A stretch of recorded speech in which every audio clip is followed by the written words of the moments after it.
کشمیریانو سره د یووالي او د بھارتی ظلم جبر خلاف واک اورېلی اهتمام شوی. تفصیل به راسره شریکوي هلته زموږ همکار ګلایان بجوړې تفصیلات راسره شریک کړي. د کشمیر یوم سیاہ په حواله هلته هم د ریلي انعقاد شوی دی.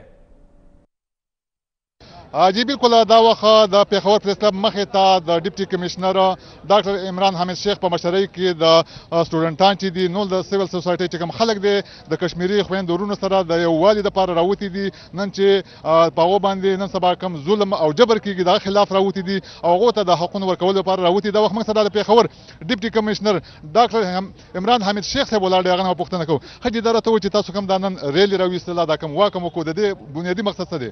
بسم الله الرحمن الرحیم. د دې بنیادي مقصد جی دا دی چې تقریباً 71 کال شوی ده چې مہاراجا رنجیت سنگھ د مسلمانانو خواہشات و خلاف برعکس بالکل انڈیا سره الحاق کړی و. دینه پس کشمیر کې ډېر ظلم و ستم را روان دی. نو انډین آکوپایډ کشمیر کې ډېر زیات هغه چې کوم فورسز د انډین فورسز ډېر زیات ظلم و ستم کوي. نو چې څنګه ټول پاکستان کې نن یوم سیاہ حکومتي سطح باندې مختلف تقریب را روان دي. دا کشان ډسټرکټ ایڈمنسټریشن پشاور هم مختلف تقریب بندوبست کړی دا. نن هم موږ جو ریلی کړی دا کشان مختلف سکولونو کې هم تقریب کیږي. زموږ مقصد صرف دا دی چې عالمی فورم باندې موږ دا شی اجاګر کوو چې انډینز ته د حق خود ارادیت چې کوم دی هغه دغه ملاو شي او انډیا چې کوم کشمیري دي هغه خپل خواهشات په مطابق خپل ژوند تیر کوي. ډېره مننه. بالکل د پېښور ډیپټي کمشنر ډاکټر عمران حامد شیخ صاحب خبرې تاسو واورېدلې چې د دې ورځې مانځلو بنیادي مقصد دا دی چې کشمیریانو ته خپل حق ملاو شي او په هغه چې کوم ظلم او جبر کېږي چې دغه خاتمه وشي. دا وخت موږ سره بل عام یو کس ولاړ دی. دغه نه پوښتنه کوو ښه دا راته ووایي چې تاسو هم راوتي وایي څه به ویل غواړئ په دې ورځې حوالې سره مختصر؟ د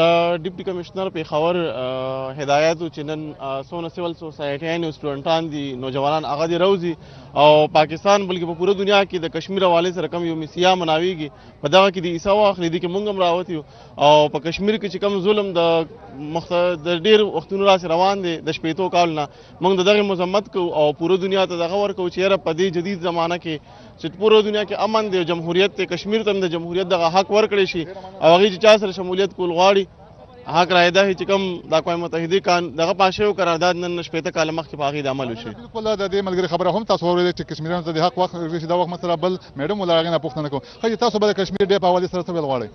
जी हम आज यहाँ पे डिस्ट्रिक्ट एडमिनिस्ट्रेशन पेशावर यहाँ आई भी है.